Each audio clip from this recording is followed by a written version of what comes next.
Welcome back to this week's bi-weekly episode of Stacking Triggers, where we like to spike on and carry on.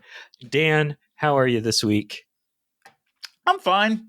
I just had a very busy weekend preparing for, and being in my brother's wedding. So it's official. All three of us, being myself, my brother, and my sister, are all married. So there's an inside joke in the family where we, as kids, had like a very stupid looking photo. And so when we were all of age, we, as a Christmas gift to our mom, made a new photo. Yeah. And we had this really nice one that was like all prim and proper. And we got that one because that's the one we thought she wanted. No, it's one where the one she wanted was the one where we're just kind of doing like fucking jazz hands and presenting and like just being idiots. Oh my God, jazz hands. And so that's the one she wanted, and she actually took back the original one that we got for her, and then got that one, and that hangs in our living room now. And so we recreated that for the wedding with all of our but instead of our hands being down, all of our hands are up, all of our left hands are up, showing off our wedding rings. Nice. So that's all that is personal as I'm going to get on the show, because I don't think you guys care, and if you do care, let us know, because we like feedback. We love feedback. So much so, I think we respond to nearly every comment on our videos. So comment, and we try to interact as hard as we can. If you tell me a Murktide line from a video I did 3 weeks ago, I'm not responding to you. I'm sorry. I have no concept for what you're trying to tell me to do. Somebody did that, and I'm just like, what? The Murktide video was 2 weeks ago. Like, what are we? Why? Why are you, like, I appreciate you commenting, but like. Yep. Yeah. You don't know what mental state you were in when you did what you did. And so you can't argue like why you took that line or why you didn't see that line, maybe. So. Oh, I can tell you why I didn't see that line. I'm not a good player. I'm not a good player. Oh, man. Well, Dan, I'll tell you who's a worse player in a moment. As soon as I give our lovely listeners today's lineup, we're going to be going over the Worlds decks. Worlds is going on right now. They haven't wrapped up yet. They're in lovely Las Vegas, quite ahead of us in our recording schedule. And as far as time goes, so we'll kind of go over one or two decks I think that we saw that kind of stood out. Mm-hmm. We're going to go over. I had an RCQ while you were at a wedding. So sure did. I'm going to go over kind of that a little bit and kind of my mental state for the past week or so. Terrible. Spoiler alert. Terrible. Terrible. And then, Dan, you wanted to go over, I believe, what our listeners can potentially see coming up in this RCQ season. It's still very early in the season. I think there's still 2 months left of it. Maybe 3? I can't remember how long the season goes for. It goes from mid-September to mid-December, I believe. So it's roughly a 3-month season, I believe. And I think there's like a 3-week off time, and then there's the next season, which I think you and I have talked about. I'm fairly confident it is standard. Yeah, I think it will be. Which means it's time, Bill. It's time to break out the $40 mono blue standard deck. Maybe not. It's not as good anymore. Is it not? That's a shame. No, I was playing it last night after I broke my hiatus, and it's either I just don't know what to counterspell anymore, or it's just bad. Yeah. So when we talk about control. I just want to talk about this really quickly. When you talk about control, if you don't know what to counter, you shouldn't play control. Like, you should just be playing like very linear decks that don't do anything, that just are like, I force you to do things, opponent, and then you can learn the format through that. So like, there's a mono red deck currently in standard that is apparently a thing. I don't know. I watched a little bit of Worlds. I didn't watch it because it's standard and I don't care. But I have an old version of that deck, and that deck performed much better than the control deck did. Yeah. Control decks, you have to know the meta. If you don't know the meta, you as a control player will always fail. Yep. We will get into that along my losing streak here because I said some things in our Discord chat about what I was feeling, and it was really bad. Don't But worry. I've said the exact same things at times. I've said I'm going to sell out of this game. I'm fucking done. Multiple times. oh my gosh. But let's you did touch on worlds, so let's kind of start there. We have some decks that we wanted to go over. Do you want to go first? Do you want me to go first? It's like I have one that I really want to talk about. Yeah. So this is a spicy list. It's the Mono Blue Cauldron list. It's Philippe Garou. He played this. I believe it's he. Forgive me if it's not. But Philippe played this at Worlds. Nobody else is playing this, as far as I'm aware. There's one other. Oh, there's one other person playing this? Okay. There is one other. I don't know the specific name, but I did see it on another person's list. Yeah. So it uses the very powerful Agatha's Soul Cauldron to introduce to the game an infinite combo. Now, we know infinite combos in Commander we hate, in Modern we hate, in Pioneer we hate. Okay. How many pieces does this infinite combo take? It looks to be about 6. It's a very fair infinite combo. It's a fair infinite combo in so much as that, like, if you don't have Agatha's Soul Cauldron on the battlefield at any point in time, you just don't do anything. Like, this deck feels mega glass cannon, but it's essentially how I understood it, because we didn't get to see it on stream. We did get to see Philippe play on stream, but we did not get to see the combo on stream. Essentially, you're exiling, I believe, Omenhawker, Sleep Cursed Fae, Realm Scorcher Hellkite, and I don't know, anything else. You're putting a +1/+1 counter on any creature, and you, with Agatha's Soul Cauldron on the battlefield, you're then making that creature into something that can tap using Omenhawker to create colorless blue, and then Sleep Curse, and then untapped itself with Sleep Curse Fae. Now, of course, I believe you also need training grounds on the battlefield too. You need I actually was right. You do need 6. It's the Realm Scorcher Hellkite in the graveyard, the Omenhawker in the graveyard, and the Sleep Curse Fae in the graveyard. Not just in the graveyard, under Soul Cauldron. So you need them all in the graveyard first. Then all 3 need to be exiled by an Agatha Soul Cauldron that remains on the battlefield for the duration of the game. Then you need to play a Training Grounds. Then you need to have a creature with a +1/+1 counter on it. Yep. Which, that, I go from Modern to look at that, and I'm like, what is happening here? Who, Modern.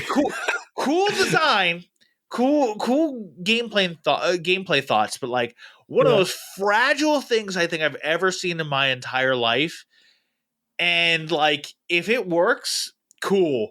But I just look at that and 6 pieces. You need 6 pieces against Esper midrange, the mono red deck, the deck you're going to talk about. You need all that shit just to get to your infinite combo of infinitely pinging your opponent. That's crazy to me. Yeah, it's an insanely fragile, like you said, fragile. I like the comparison you did, right? This is standard, right? This combo is extremely wide. Yes. All the combos in Modern, though, very, very compact and narrow. Right? 2 cards. 2 cards typically is 2 what you cards. Need. Yeah. There's the Goryo's deck, which is just all right, discard Atraxa. All right, Goryo's. All right, here's your turn 2 Atraxa. Oh, Ephemerate. I was like, oh. Okay, then. We did it. Yeah, it's crazy to me how wide this combo is, and the fact that a pro player is playing it. There's got to be something there, right? If somebody's playing it, it's definitely amazing. If it's played at the Pro Tour, there has to be something there, because I look at this deck and I just go, "This is a content creator deck. This is a deck that people play on Arena Yeah. for like an hour long video, and they go, look at this broken Agatha Soul Cauldron combo, and it's just like, this deck is so like they even Philippe even said in pregame interviews, like, the card I am most scared of ever running into is Denick, Pious Apprentice, which says, I'm not going to go through everything. I'm just going to go through the most relevant ability. Cards in graveyards can't be the targets of spells or abilities. So if your opponent resolves a Denick and you cannot remove it, you do not get to do your infinite combo. And oh, by the way, with your entire list, you can't cast your Realm Scorcher Hellkite, so your win con essentially is either transforming Rona Herald of Invasion or getting Surge Engine to turn into a 5/4 without Defender. Yeah. Which costs 4 mana. 3. No. Because read it. Pay a blue, Surge Engine loses Defender and gains this creature can't be blocked. And then there's 2 and a blue. Nope. Surge Engine becomes blue and has power toughness. Oh. Power toughness 5/4. Activate only if Surge Engine doesn't have Defender. Yeah. Wow. So to make it a 5/4, you have to pay 4 additional mana on top of the 2 mana you paid into it. And you have to do that every fucking turn. Why is he just not playing a creature land? Well, creature Mutavaults. Yeah, no, Mutavault's not Mutavault. The Mishra's Factory. That's a 2/2. I guess because like everything else costs blue, so you just play your islands and Otawaras and you bounce shit with Otawara. Yeah, I guess. I guess that's the plan. I don't know. I just look at this deck and I'm like, this is crazy. This is a great content creator deck. I can't wait to see the standings and see where Philippe and the other person are in the standings, because like, we are gonna see a million videos of this deck now. You know that, right? If it tops. If it doesn't top, then there will be no videos. I think there's going to be people trying to break it in these videos. They're going to be like, "Oh, I got the best list for this." Yeah, I feel like that's fair. I think a lot of people will come in and be like, "Well, I think Surge Engine fucking sucks. Let's try this thing instead of Surge Engine," because like it feels like that and Hypnotic Grifter to a degree are both like flex spots, but everything else feels mega tight with the list. Yeah, I actually really like the Hypnotic Grifter in this, because if you exile that and you have the Training Grounds, you can do 1 mana connive. Yeah, everything. I think, and actually, that is a way to get. A plus. Well, actually, that's actually how you get your +1/+1 counters. Is it can do it itself with Training Ground on the battlefield. You just pay 1 mana into it. You put the +1/+1 counter on it. Now it has all the abilities of that one Agatha Soul Cauldron you've had since the beginning of the game. But also, when you exile with Soul Cauldron, it puts a +1/+1 counter on something too. Yes. So it's like, I think it just gives you 2 creatures to do the stuff with. Yeah, I think it's just redundancy, which like the deck clearly needs. Yeah, I don't know. It looks fun. I would not be able to play this because maybe I could. I don't know. My style is just slap it all down and see what sticks. Yeah. This is kind of one of those things. This is not that. Right. Yeah. I'd have to be like thinking about, they have 7 mana open. What could they possibly play to F me? Also, the card Adios is in this format as well. Farewell is absolutely Farewell, right. And so that would exile everything. And the feature match that Philippe did play, he was playing against Esper midrange. He won game 1, and then proceeded to lose games 2 and 3 because he couldn't remove the Denick, and then also Farewell just kept coming back up. Yeah, and because it's modal, and because it's standard, you can get to 6 mana very easily, and that is something. And I'm looking here. I see Disdainful Stroke. So that, like, I could see that coming in against Esper midrange, but also maybe not dependent. But like outside there's Malevolent Hermit as well. Yeah, true. I forgot about that. So yeah, you have like 6 ways of dealing with that. But then you also have to deal with Denick, and you also don't want to mess up your combo. So like, how much do you sideboard in? It's a fine Yeah. balance, honestly. Yeah, he must have been practicing this for a while, to bring it to Worlds, in my opinion. Yep. Yeah. Okay. Cool. I like it. I actually really want to see it top 8. I would love that. It'd be great. I don't think it will. But I Probably not. haven't been watching. I'm sure top 8 is up now. Wizards just sent out a tweet about something regarding Worlds. Yeah, last I checked, Reed Duke and some other person were the only 2 confirmed top 8ers. Well, Reed Duke's just insane. Yeah. Also, Somebody went 6-0 in draft, by the way. Yeah. Oh shit. So yeah, they were talking about like a draft master yesterday when I was watching. I was like, he was 6-0. It was 2 separate drafts, right? Because they did yeah, a draft There's today and a draft day today. 1 So draft and there's day 2 draft, and then I noticed his decks were both very similar as far as color pairings. yeah, if you So, find your color in a draft format, you're probably going to try to shift towards that unless you can't. yeah, he was running some Rakdos deck. I for Wilds of Eldraine, I have not done anything as far as looked at draft stuff because I just haven't been able to get to the stores. But yeah, I haven't either. Draft is not for me, but like I've heard multiple people say it before. If you're a good drafter, you're probably a good player. So maybe we should start learning how to draft. That's funny that you said that because like the LGS that I used to go to before I moved, they definitely said the same thing. They're like, "Well, that's how people learn how to play." I was like, "It's an expensive way to learn how to play." It really is. Well, it can 15, be. It's okay. So if you do it every week, it's $15. I mean, granted, you do build a collection over that time. Yes. So maybe there's a way to do it that way, but I don't know. I need the LGS that just opened up next to me to just get Wizards approved, and hopefully he will start drafting.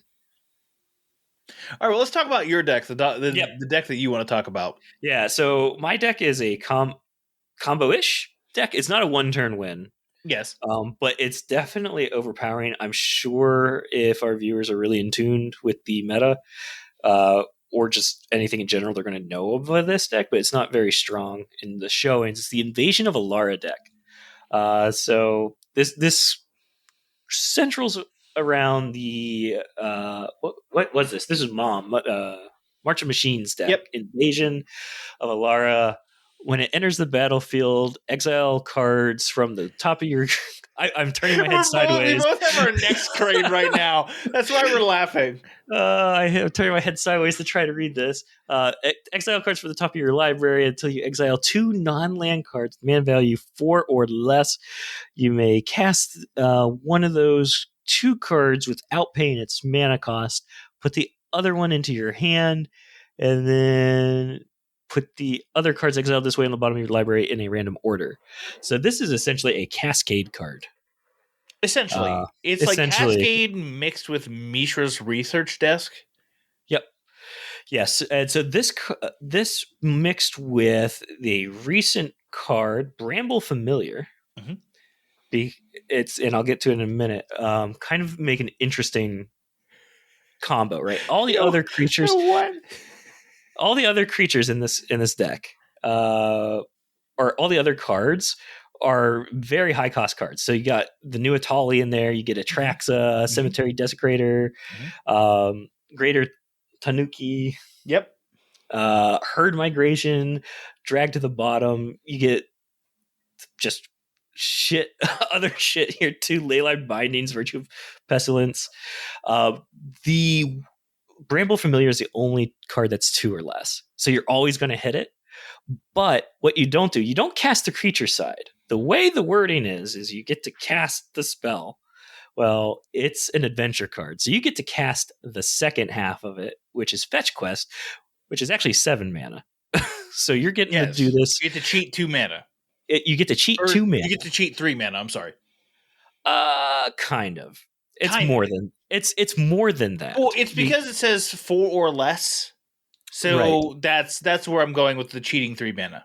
Right. Yeah. Okay. You get to cheat 3 mana, but you're cheating more than that because Well, yes.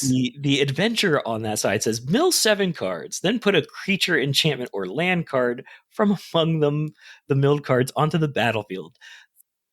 This has no restriction as far as Correct. mana values. So what you really hope to hit is Cemetery Desecrator. Cemetery Desecrator, when it enters the battlefield, you get to exile another a card from a graveyard, and you get to do that. And then it has a line on there that says, when you do that, you choose one. Remove X counters from target permanent, where X is the mana value of the exiled card. All your shit is going to be 7 or more mana, which is, fun fact, the number of counters on Invasion of Alara. Mm-hmm. So I have to actually go look up the flip side of Invasion that's of what I'm doing right now too. Because you get to actually consistently do this in the same turn. Oh, 100%. And so the other side of of Invasion of Alara is Awaken the Maelstrom. Yep. It's all colors, which might be relevant. Target player draws 2 cards. You may put an artifact card from your hand onto the battlefield. Create a token that is a copy of a permanent you control. Distribute 3 +1/+1 counters among 1, 2, or 3 creatures you control. Destroy target permanent and opponent controls. Mm-hmm. Yeah. So if you already gone into this Cemetery Desecrator, you can do another one. Wait a fucking second. You could do it again. Yeah, wait a second. Target creature an opponent controls gets -X until end of turn, where X is the mana value of the exiled card. All right, so say you've done Invasion of Alara once already. Yep. And you missed on the Cemetery Desecrator due to variance. You could do it again. You could flip 2 of these. You can flip 2. You can flip 2. Yeah. And create another token. And create another token. That gets 3 +1/+1 counters. Right. Or you can put 3 +1/+1 counters on the one that doesn't have summoning sickness or whatever. Exactly. Yeah. And Cemetery Desecrator is nothing to blink at either. It's a 4/4 with menace. Yep. So for standard, that's pretty beefy.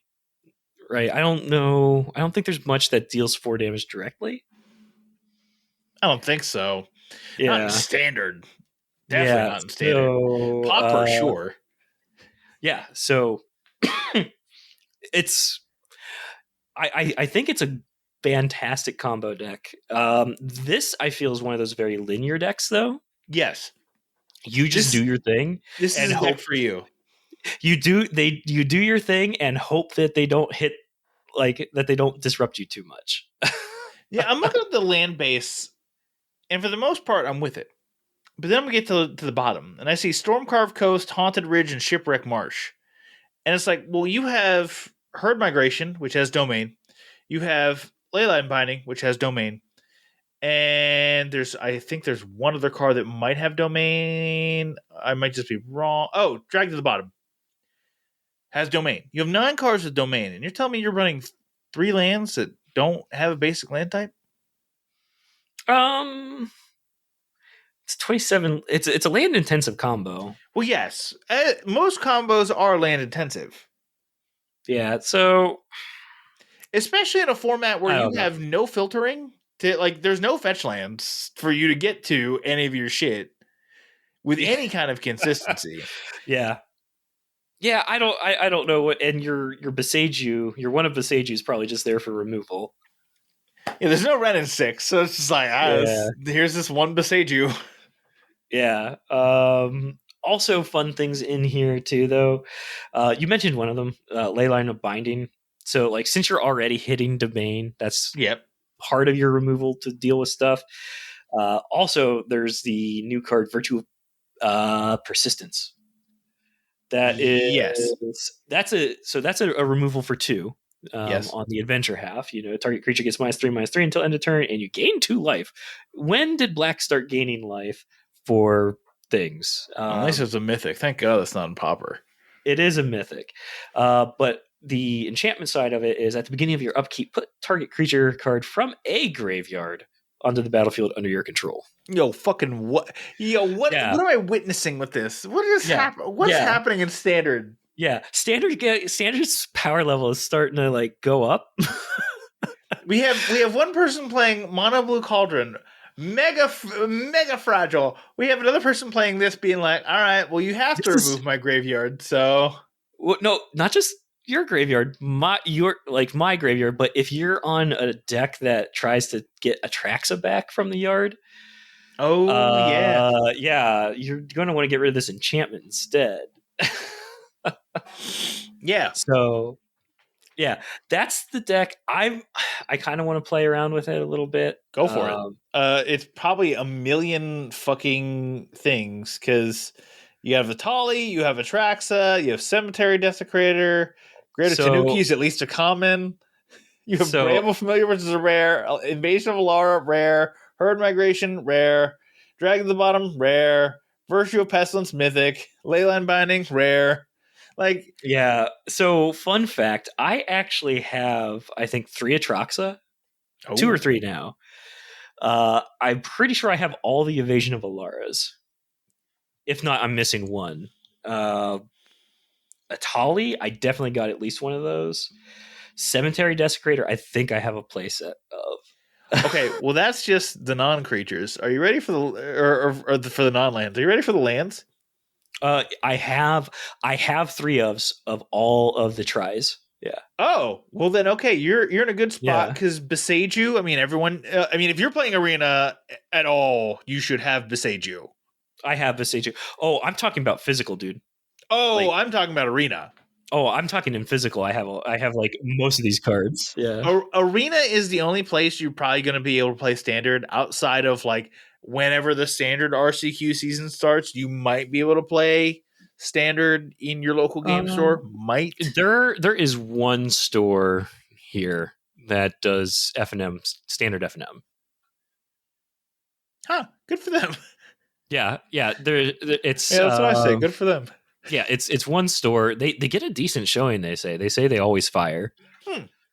So cool. Like I can go and actually like play this in paper and see how it goes. They run Mearshell Crab in the sideboard. Yeah.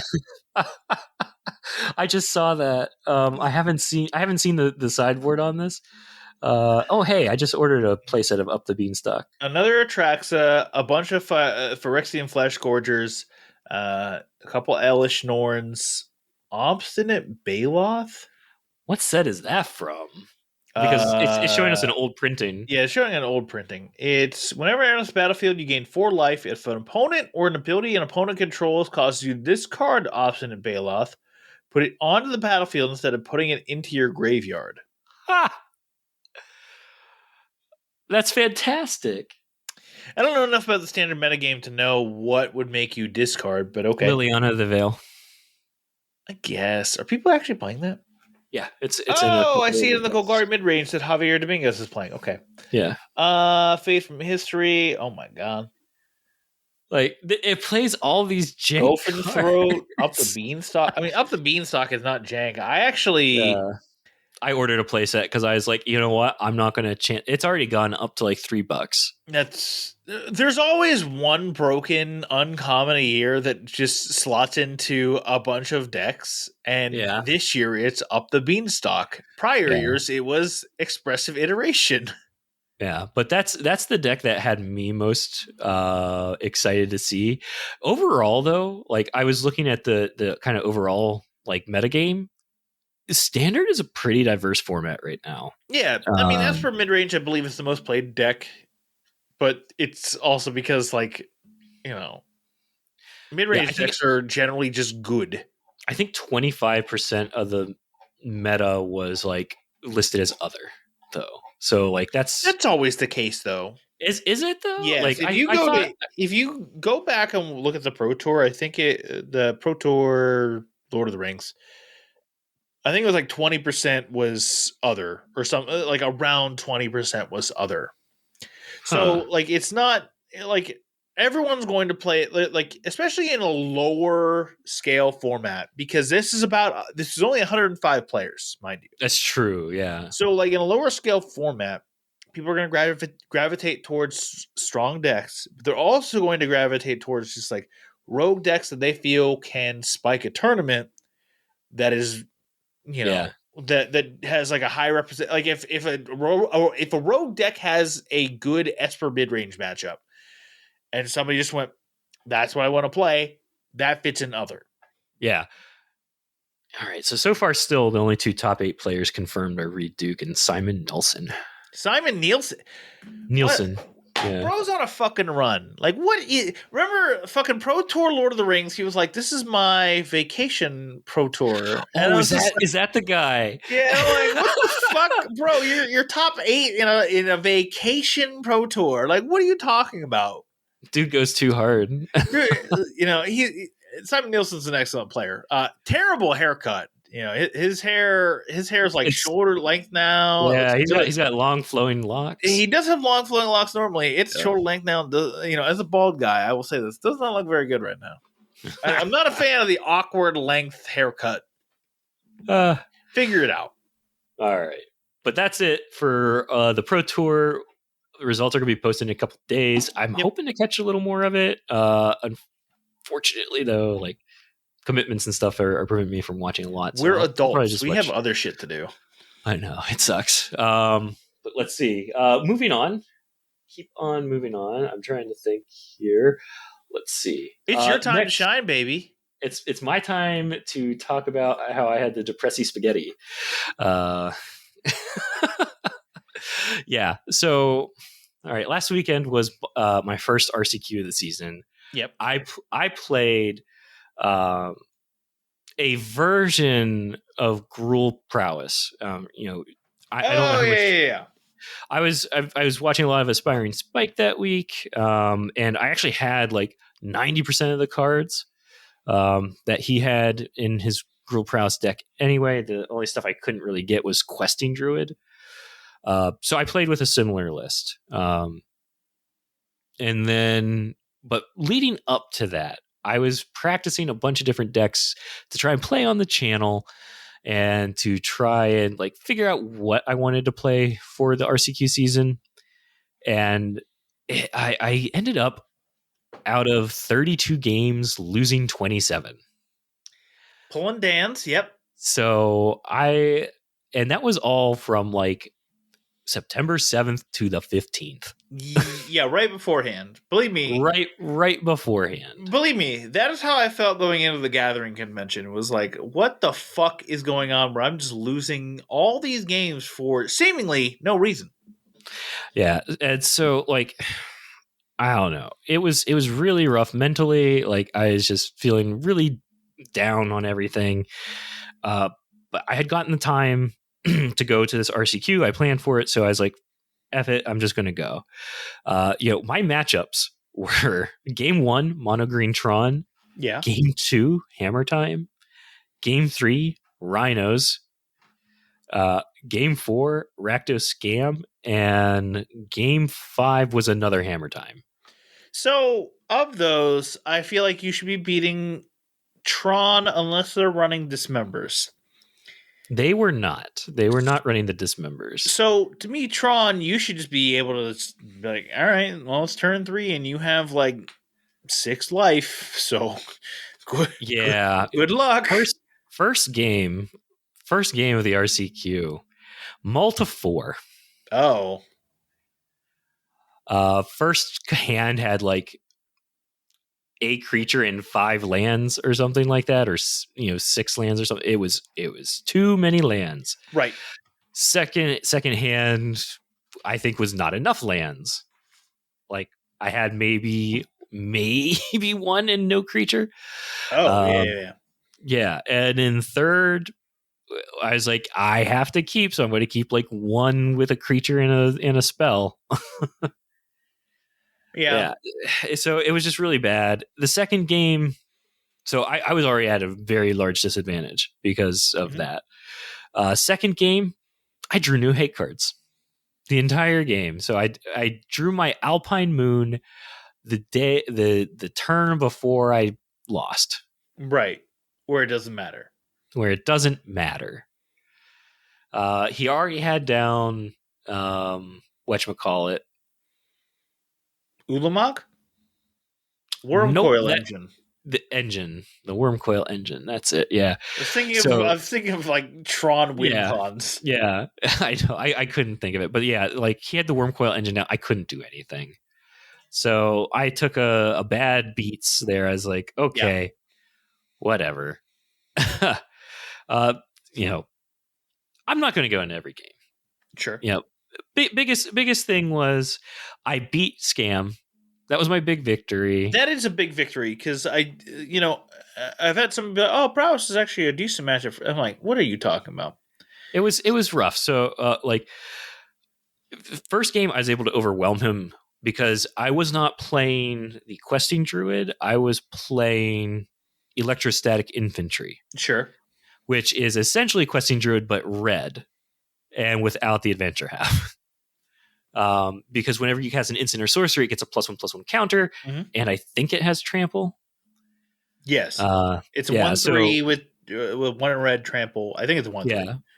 yeah. So I was able to get it down like super early and just kind of steamroll them, and that was fantastic. I also was able to get like a DRC down as well, and just kind of like keep things flowing. It was fantastic. Right. Um, Match 2, I had a Moldify, but he scammed me firsthand, like first Fury play. scam or grief scam? Grief scam. Oh yeah. Yeah, so he ripped Against my hand apart. Yeah. against scam, unless you desperately need to, you do not mulligan. Yeah, I think I was trying to get my Leyline of the Void. Yeah, don't Yeah. mulligan for that kind of stuff with against scam. Yep. Well, match 3 though, I opened up with Leyline of the Void. Oh, so they just don't do anything. And so they don't do anything, but it was a super grindy match. Yes. Because they still have things to do. It's just they don't do it early. Yeah, and he rage quit at the end of it because like he drew like 6 lands in a row before I beat him, and I was like, so sorry. No, don't apologize. Like you're a scam player, you will hit the grief scam, and that will just coast you to a victory all the time, or not all the time, but like enough of the time. Like, shut the fuck up. You got flooded. You deserve it. You played scam. Well, apparently he's the me of that group of people, I guess, because like he had not won, and he told me like, yeah, I'm kind of thinking of like just trading this deck in for something else, and I'm like, oh my lord. Okay, I mean. Meanwhile, if you look at my binder where I have a bunch of deck lists, I have 4 deck lists that I can pull at any time if I wanted to. Yeah. He was just like he was really demoralized that like not even is it prowess, but Gruul prowess. I'm sorry, it's actually 5. Look at you, all these cards. It is the mono red saga deck. It's Scam, Murktide, Breach, Wizard Breach, and then Wizard Prowess. Breach. Oh wow, Wizard Breach because it. Sorry, just to interrupt your whole segment. It's Rona. You're using Rona and Flame of Venor because Emery Lurker of the Lock is also a wizard. So you have a fuck ton of wizards that you can utilize Flame Venor to 2-for-1 things off of it. It's that makes sense. It's interesting. I haven't played with it, but I have all of the cards for it. Continue. Interesting. Yeah.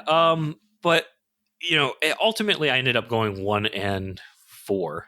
And this was a 23-person RCQ. Like it was super low. So my chances of like doing well should have been a lot higher. I mean, yes, something like 1 in 23 of winning the whole thing. Yeah. Well, I don't know. It should have been a lot easier, I feel like. But like, I don't know. The hammer decks, they were just able to like outpace me. That sounds like Hammer. Yeah. And Hammer can turn 2, turn 3 consistently. Yeah, it was rough there. Consistently in the fact that like they'll probably pull it off like once a league. Yeah, it was rough there, and then the Rhinos player. I actually got him game 1. Yeah. Prowess actually, and people don't believe me when I say this, prowess can beat Rhinos. The problem is that prowess needs so much fucking help to beat Rhinos that it stops prowess from being prowess, and you just morph into control. Yeah, it was a combination of, again, the electrostatic infantry getting all his +1/+1 counters and being big enough to actually block the stupid Rhinos, and the my Soulscar mage being on the Soulscar Mage is field. huge in that matchup. It's huge.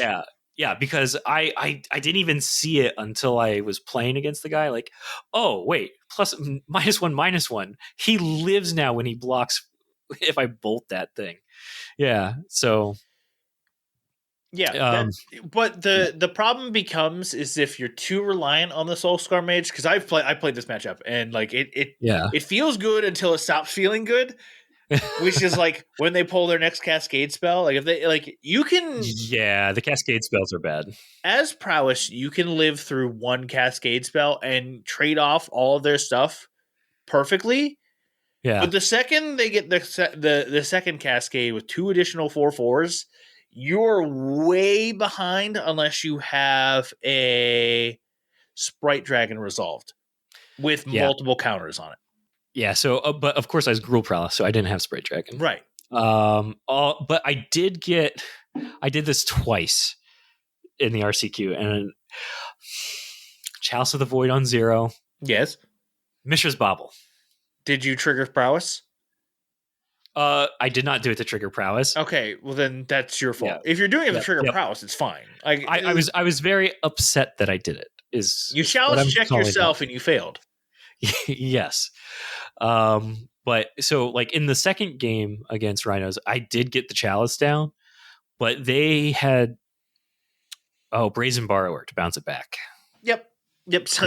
Sounds like Chalice, or sounds like Rhinos, which is just like, all right, here's 12 cards. All right, what 48 other cards in the main board will supplement this in some way. All right, here's a bunch of -1 cards that force us to go minus on card advantage, but we're plussing on card advantage by playing 1 spell and getting 8 power on the board. Yep. On turn 3. Yeah. So I went 1-5, which brought me 1-4 or 1 You could. There's no way you had 6 rounds with 23 people. Yep, you're right. 1-4. So we were at 37 games total with 4 wins at the end of that Saturday.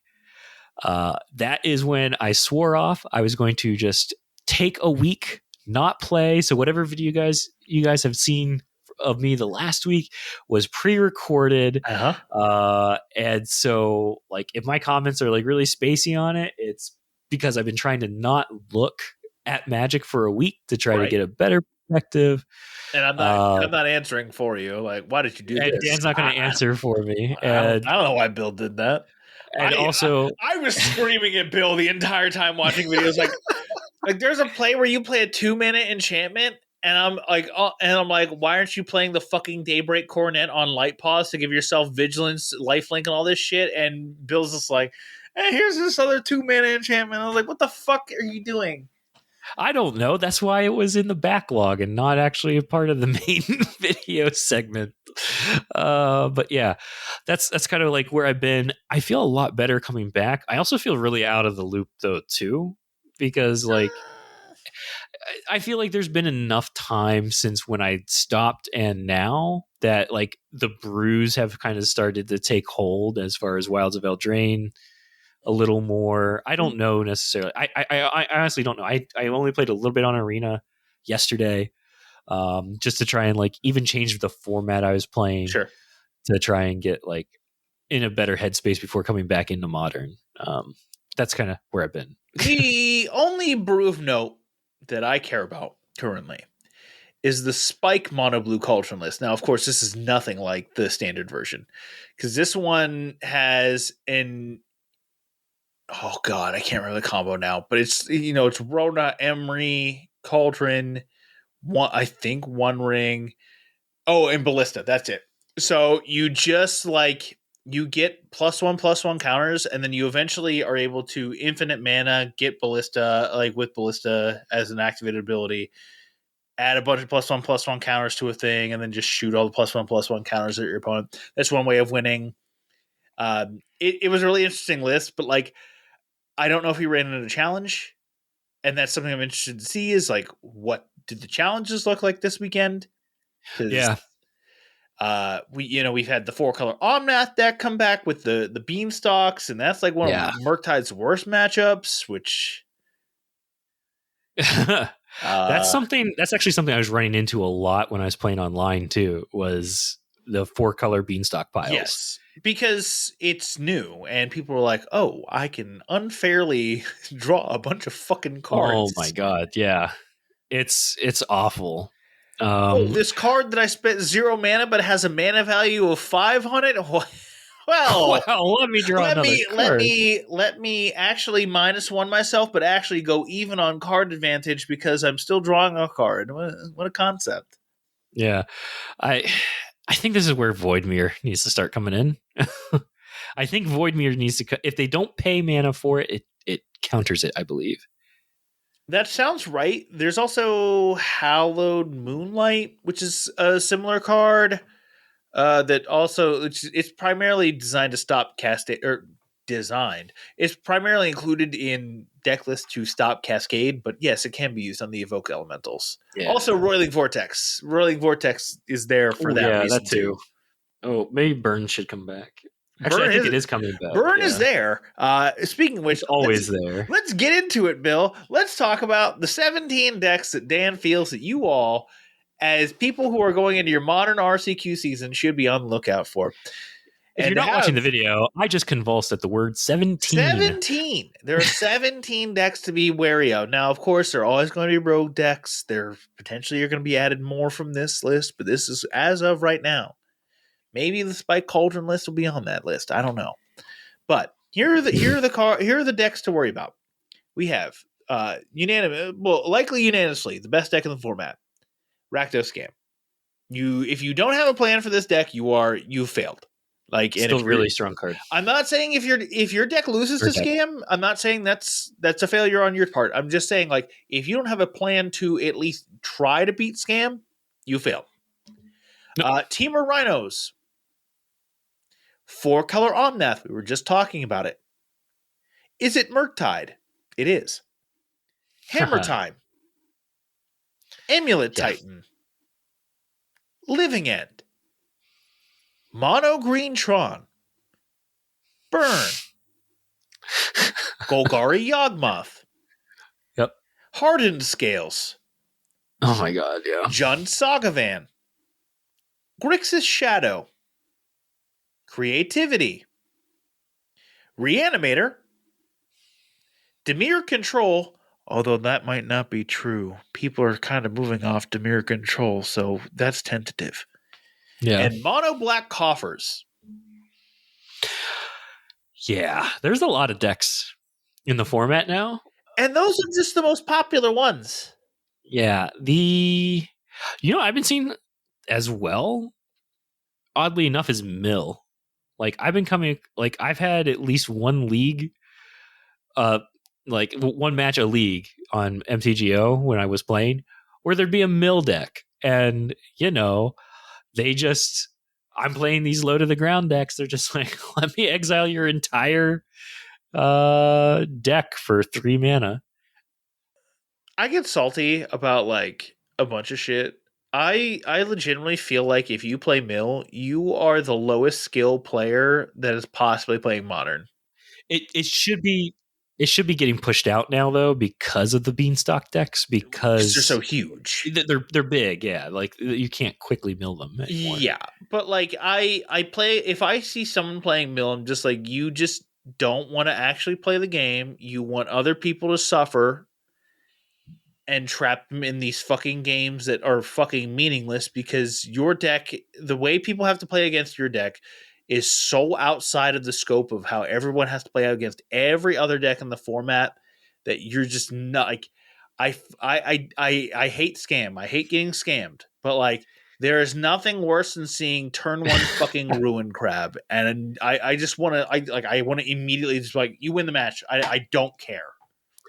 When I see that turn one ruin crab, I'm like, I have 2 turns to close this. Like Yeah, if I'm playing a prowess deck, you need to look at the hand that you currently have, and you just go, how do I win with this? Because if you don't win with this, the game is just over. Well, for like the next 2 turns, they're not blocking with the crab. You know that. Yeah. But at the same time, it's, I don't know. I hate. Anyways, let's talk about your other decks. You said Living End on there. I feel like that one's falling out of favor a little bit. To a degree, I feel like if it's the cheaper Cascade deck in that you're not required, like, you don't have to run Murktide, you don't have to run Subtleties, you don't have to run Force of Negations. You likely will see those variants that do run, though, like, probably not Murktide, but like, you will likely see the versions that run the Force of Negations and the Subtleties. Yeah. And like, that deck is, for the most part, as generally considered, is the best game 1 deck that you can possibly play. Which, like, when I played that Murktide League and I beat that Living End player in game 1, I'm like, that feels like a match win right there, because you don't ever beat Living End in game 1. I think it's like a 70% win rate in game 1 is something like that. Well, because like, there's no real way to play around it in game 1. It's like Mill to a degree, where they are so different to how they play versus you, and versus how every other deck in the format plays, that it's just like, except for me running 1 Soul Guy Lantern in the main of my prowess deck, because I'm like, if I see scam and I have that, I'm able to get that lantern out before they're able to scam anything. We need to talk. But like, yeah, like, Saga decks can run Relic of Progenitus. They can run Soul Guide Lantern. They can run, well, Stone of Eric doesn't matter, because Stone of Eric doesn't do anything against Living End. But yeah, Living End, I can definitely see someone trying to cheese an RCQ with that and just be like, I'm Living End, beat me. Yeah, something I've noticed, like, with the RCQs in my area, like, they don't post results. Like, interesting. Yeah, it's like I even follow the shop, and it's like they didn't post the results of like who won, so I could even like try to go and see what they were playing. I think that's right, though. The shop that I played my RCQ at did not post results either. So yeah, I think it's just like an extra step that stores don't want to take, and I kind of don't blame them, because like, what do they get out of it? I don't blame them, but it'd be nice to know like what won. Oh, for sure. Yeah. Like, did that guy who screwed you over round 1 win? Right, yeah. Yeah. Any other decks you want to talk about on the list? I know there are 17 that I just rattled off there. Yeah, I think we're going to start seeing more of the Cauldron decks crop up. Yawgmoth, Hardened Scales. Yawgmoth and Hardened Scales, and I don't even know anymore. Like, Spike's been brewing, like you said, the blue deck. He also did a Golgari deck that was really good too yesterday or Friday. Yeah, yesterday. And people love Spike Bruce. I ran into someone playing a fucking Timeless Lotus deck one week, and I'm like, I missed the Spike stream for this, so I have no idea how to play against this. Timeless Lotus. It was Timeless Lotus combo, where it was Timeless Lotus plus like Amulet of Vigor, and then they would just cast Emrakul or Golos. I think I ran into this, not the same person, but the same deck, but they played Door to Nothingness. Oh yeah, and then Door to Nothingness also was included in that with the Karn Wishboard. And they were able to just win the game. And I was like, I've never seen this fucking deck in my entire life. Like, I don't know what I'm doing here. It's very hard for a Prowess deck to beat that. It can be. They have to get to like turn 4 to even get to the Karn in the first place. Yeah, if you're on the play and you have 4 turns, you should, in theory, beat the Dirtly deck. But I don't know. I was also in a bad headspace at that time too. Oh, sure. So, but yeah, I don't think there's really anything to really go into. Like these are all like pretty popular decks, um, except for maybe the yeah, people are gonna have to run exiling removal stuff for graveyards. You have to exile graveyards now. It's important. Well, you've always needed to. I've always felt like, typically with Magic the Gathering, if you're running a rogue deck, it likely has something to do with the fucking graveyard. And you're just hoping that in the current format, there's no cards or like there's no decks that revolve around the form of the graveyard. And unfortunately, you have Rakdos Scam and Is It Murktide, two of the most popular decks in the entire format. Both of them require the graveyard to activate and work. Yeah. So I feel like if you're running a strategy through the graveyard, you're in for a bad time. Yep. But yeah, no, nothing too crazy. I think. I think that's cool. Pretty comprehensive list. Well, yes, it's 17 decks. Of course, there's probably going to be, you're probably going to run into some person's like homebrew kitchen table garbage that somehow beats you, and you're going to be like, well, should I ever play this game again? No? Okay. They play Golden Lotus. I still can't get over the fact that I lost a fucking Creativity Titan a month and a half ago. I still can't get over that. I can't. I don't understand the creativity stuff. Like I never see creativity when I play. Really? Never. I feel never see it. Well, it doesn't do well against the One Ring, so that's probably why. But like, also the One Ring isn't like looking at the 17 decks I was talking about. It's not played in Scam. It's not played in Rhinos. It's okay. It's played in Omnath. It's not played in Murktide. It's not played in Hammer. It's played in Amulet. It's not played in Living In. It's played in Tron. It's not played in Burn. Golgari Yawgmoth no longer plays it in favor of Agatha Soul Cauldron. Hardened Scales doesn't play it. Jund doesn't play it. Grixis Shadow doesn't play it. Creativity doesn't play it. Reanimator doesn't play it. Demir Control does play it. And Cabal Coffers does play it. Yeah. So yeah, five of the 17 decks play it. Now I'm sure someone's going to come, well, I have a build of this deck that has the One Ring. And I'm like, then share it in the comments. No one cares. Share it in the comments and we'll share in the comments, but I don't care about your stupid fucking build with the One Ring in Scam. Like, what are you talking about? Yeah. I think Bowmasters has a larger play 100%. percentage. Yeah. 100%. Yeah. It's a 2-mana creature. Yep. I don't think I saw Bowmaster.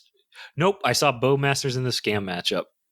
That's what took so freaking long, was he kept drawing Bowmasters and was able to like take out my ship before I was able to get it big enough. Yep, that sounds like Bowmasters. I'm like, you son of a bitch. Anyways. Let's see. That's what we're doing today. We're done. We're going to go ahead and say, if you're watching us on YouTube, comment, like, subscribe. It's September. We're still trying to get to 100 subscribers by the end of the month. We're at 57. We only need 43 more. Let's go. We only need 43 more. Yeah, and it's the 23rd. We have 7 days. Let's go. But yeah, what else? What else do we need to do? Oh, right. If you're listening on the podcast side, Dan, tell them what to do. Just listen. Tell a friend. Subscribe. Leave a review. All that good stuff. All right. And with that, we'll just say keep on spiking on.